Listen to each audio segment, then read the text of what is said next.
podcast. They have to hear my voice. These are the finest headphones that $15 at Best Buy could, Best Buy could buy. Best Buy? Best Buy. This wasn't the Best Buy. You know what I'm saying? For the deal, they were the Best Buy. Welcome to the Transmit Podcast. I'm your host, Spike, and today I have with me Keith Hammond and Julian Collins. And Julian, you're a bit of a newcomer to our show, and I haven't had a chance to interview you yet. So, who's the character you have for our show? I play Jackson Calhoun. I'm definitely one of the newer ones, but you know, it feels like I've been working with you guys for like a little over 2 years now. Yeah. Since training. Usually, there's a bit of lead in to make sure that you're not going to hurt yourself or others. Yeah, I mean that's the focus of the entire thing, right? But it really opened my world to pro wrestling, so I pursued it, you know, on a personal level, outside of Showdown as well, to hopefully, you know, help become better and safer and help teach in the ring too. So. Yeah. So your character Jackson Calhoun, he's a rich Southern gentleman, and we've already had his heel turn. So I guess it's okay to say that he's a villain now. Yeah. And my question is to you, what'd you base him on? Oh, Jackson is like an amalgamation of a lot of character and a lot of me. Yeah. You know, I think one of the things that was told to me early on was like when you're coming up with this character, you kind of want it to be you multiplied by however much, you know, a million or whatever it may be. So I'm a huge fan of 80s wrestling. So, you know, like the Ric Flairs. I mean, Ric Flair was like in the 70s, 80s, but Ric Flair, Dusty Rhodes, you know, old Jerry Lawler. Like I'm a huge fan of that old kind of Southern wrestling. And when we were building the character, myself and one of the referees, Tony, one of my good friends, we were kind of coming up with this idea for this character to fit into the Showdown universe. You know, one thing that we were doing was trying to figure out what to do. Southern was something that wasn't in the show, so we decided to go with that. And that was it is what it is. That was a cool flavor to add. It really pops, and every time you get out on stage, people really react to it. Yeah, and I got a lot of input from the guys too. People like Victor. I remember talking with Keith about it too early on, and you know, a lot of these guys helped round out the character, and just, you know, with working with these guys in the ring, figuring out different moves and the setups with these guys has helped develop that character over the 2 years that we've been working. And it's been cool to watch him develop. So this podcast is going to come out after the Cosmic Horror Show, which we're recording at today. We are live-ish at the Tango Del Rey. And my question now is over to Keith. This is like your second Halloween show, I believe? I think it's second or third. Yeah, I don't. My two characters are Orion Odyssey, which is a good guy, and then Ivan Sadistic, who's a bad guy and minion to the amazing Count Vlad Tempest. Yeah. So we're always doing something very Ivan related on these Halloween shows. So. He's always a good foil for Vlad. Since this will already be out after the story will have happened, what's happening with you today at the Halloween show? At the Halloween show, what's happened is my character Orion Odyssey has had amnesia for the 2 years that he's been around, and we found out the last show is that he used to be a herald for this huge, evil, horrible monster like Cthulhu. Yeah. And what's happened is we don't know why yet, but what's happened is he basically has gotten his mind wiped and banished to the Showdown universe, and so accidentally, unwittingly, Orion opened up the portal to this horrible space god, and now the monsters from this other universe have started to come through. So what's happening now is it was really an Empire Strikes Back show of like the bad guys look like they're coming over, and we're going to have some of these evil minions are going to lose, some of them are going to win, they're going to be really powerful, and so at the end of Cosmic Horror, Orion's going to be broken and defeated, and this is good. This evil monster, the Zakal, which is like Cthulhu, is looming large, and as is Jackson Calhoun and his Sol Invictus with and his corporate Cthulhuian monster that he represents. So let's bump it over to you again. So what's the storyline for your Halloween adventure? Well, you know, tonight Jackson is teaming up with Sol Invictus. We're known as the Illumination, which is kind of, you know. You mentioned it was kind of similar to NWO. I'd like it to be. I want one of these times we're all coming out in like bandanas and stuff like that. And that'd be phenomenal. I think we should, you know, we got to have someone looking like Conan. Oh, that'd be great. I wish we had just had, you know, an endless amount of a roster just to add to the Illumination. Really, everyone should be in Illumination at some point. They get tempted, then they break free. It's like the dark side. Yeah, for I think us. we're just gonna have like NWO yellow, or sorry, Illumination yellow, and like all these different colors. But right now it's Sol Invictus and Jackson Calhoun. Jackson Calhoun leads the Illumination kind of as the leader. Right. And going in, tonight is the last show, so I'm excited to kind of see what the next season holds for us, and kind of we don't really know exactly what's going to happen next. Oh but, yeah, it's a bit of a mystery to everyone, honestly. Yeah, but with nice thing about Showdown too is we've got a lot of creative freedom with our characters, and we're always willing to like add them into the story or figure out a way to make it work and to make it like Showdown-esque. Oh yeah, definitely. So tonight, we're me and Kevin Sol Invictus are heading up against Keith and Laura, Lucy Lex, and Orion Odyssey in tag match. We're excited to get out there and show off what we're able to do. Oh, and, just kind of Showdown's like this this unique experience that I think really encapsulates a lot of our free time for sure. But we really enjoy what we're doing, and it's a real passion project for all of us. Yeah, I think Keith, early on when we were talking about it, he was like, he hit the nail on the head with calling us a collective. Yeah. And I think that's really kind of how we all feel.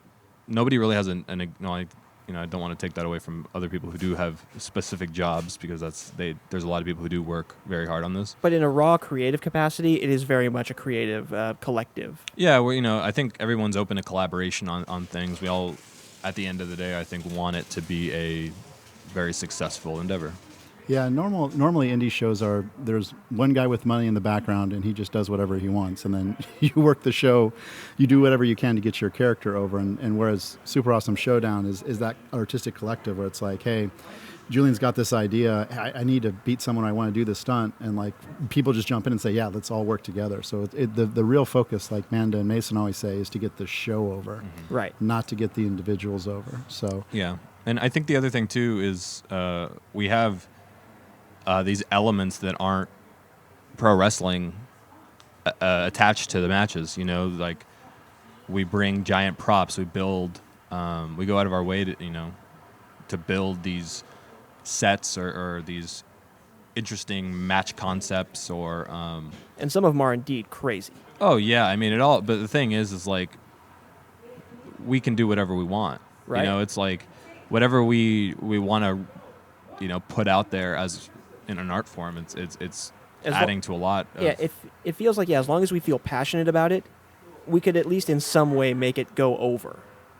So we had like Kalecki and Coil match one year where Vic and Manda got married. Mm-hmm. And like that's like just like a tied together rope match that I don't see anywhere really. I mean, earlier today I was like, what if we did like a parody of Top Gun?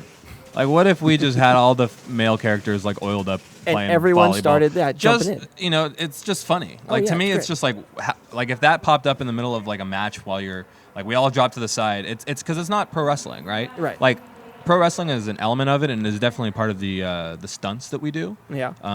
But at the end of the day, it's this intergalactic space show that like you can only experience here.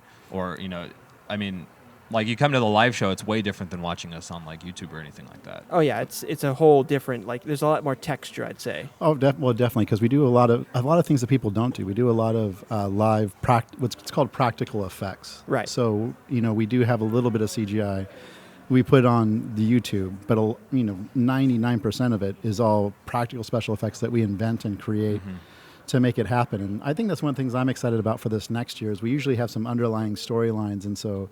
This next year is going to be super unique wrestling-wise because we're going to have this like Lovecraftian undertone to this next year with these portals and this evil monster. And during the creative section, we've got a whole bunch of different ideas on how to make that work. So it's definitely, like Julian said, elements of pro wrestling, but definitely other elements. And even though there's going to be that one undertow of this like Lovecraftian evil monster, what are we possibly going to do? You know what? We could have Top Gun. We could make that work. We could figure it out. Mix the two, honestly. Yeah, honestly, you could just add that. The nice thing about these shows is that, like, and this we can kind of take a little bit of traditional wrestling, pro wrestling here, and look at the shows as like you have this overall storyline that we're really trying to get, out there to the public, but in the middle of it, you can have something else going on. I remember early on this year, Vic and I had nothing to do with the main storyline. All we were doing was fighting over who has control over the rights to my movie, to the Jackson Calhoun movie. So it was like something like that was just something we wanted to do. It had nothing to do with the show, but it was an interesting like little story that the audience got to be a part of. And I remember, talking to some people like, oh, I can't wait to come to the next show to see what happens. And you're like, okay, but like this other story is happening too. So they're always, they're interacting on multiple different levels. Yeah, and we don't have the same kind of tone like needs. Like we don't need a set tone, even though we're telling kind of a story. So because it's always an element of zaniness, even when we're about to destroy the world or we're tearing some alien's guts apart. I don't know. It all mixes together well. We managed to make that tone work, even though it shifts wildly from horror elements to sci-fi to comedy. And that's what I always like about this is the creativity factors through the roof. All right, so what I want to do is, since we're getting close to your out time, you got kind of a hard out, Keith. So I wanted to go into some news. Now, we're going to edit out this pause here. What a segue. It's like, all right, this is a great show, but let me tell you about this thing that I read on CNBC today. Well, it was a little while ago, and I'm not saying I'm good at making transitions, but what I am good is looking up news stories about Australian fires that consume about $100,000 in bull semen. So, wow. You know what? If I was ever going to ask someone for a bull semen update, it would probably be you. Yeah, I'm the man. Wait, how much money was it? So it looks like there were 100 containers worth about $1,000 a pop. Oh my gosh! Of bull semen. A container? A container. What is a container? Like, are we talking like a dumpster-like container, or are we talking more like? Think sci-fi. More sci-fi. You got to keep them frozen. You got to keep them in like a hermetically sealed, probably glass, a little bit of metal, and vacuum packed. And you know a lot about those, don't you? Yeah, I do. Is this all in the article, or is this like your separate research? Well, I've done a little bit of research on containers because I've also had to donate some. Oh, on containers. Actually, I tried to donate once, but I'm too short to sell semen. So I'm 5'6", and people want like 6 foot tall dudes, and also for them to be smart. And I'm neither of those things. I'm snarky, but that I couldn't sell them on that. Yeah. Well. So, but I was wondering because do you think that they have some sort of cutesy name for their product? Because they don't just say the semen is on fire. They probably have some sort of colloquial term for it. And you guys have done some improv stuff. So what do you think? Do you think they call it like some butter, maybe? No. No. Wait. Bull butter? Bull butter. We lost 100 containers of $1,000 bull butter. I think that works because that would be something that doesn't. It hints. That's good because it hints at what it is, but it doesn't flat. It doesn't flat say. You don't have to say jizz in your report. Like you could tell your 6-year-old. Oh, what happened? Oh, well, they lost a whole bunch of bull butter. Yeah, lost a whole bunch of bull. Well, actually, no. This was Australian, so crikey, you lost all our bull butter. Yeah, see that? That's charming and colloquial and cute. Bull butter. Bull butter. I mean, honestly, isn't just regular butter cow butter?